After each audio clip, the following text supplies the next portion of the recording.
As a doctor or nurse, has a patient ever made a deathbed confession to you? Yes, patients often give confessions before they die. Sometimes they can be funny confessions and other times they can be horrible.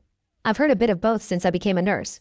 One night I was sat with a man who was in his 70s. He was dying and I felt really sorry for him, thinking to myself that he didn't deserve this. Bizarrely, no one came to see him, not even his kids. He also had a scar on his left hand where his own son had once stabbed him. That night he told me that he had done many bad things in his life and started crying. He told me he'd always tried to be good but couldn't help himself. I squeezed his hand and told him I would stay with him. And then he confessed to me his guilt. He found children attractive. He had assaulted and abused his own children for years. He said he had enjoyed it and still did and couldn't help the way he was. He said, "Will God forgive me?" I was silent.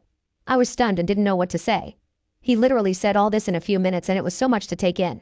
And then he asked me if I was his daughter, would I forgive him? I said no, I wouldn't. I now realized why this man's family hadn't come to visit him. I now realized why his son had stabbed him. After I answered him, he smiled and closed his eyes and he was gone just like that. It was a horrible confession to hear and it still creeps me out today. After he died, his belongings were to be collected and the family told the hospital they didn't want anything back. I can't say I blame them.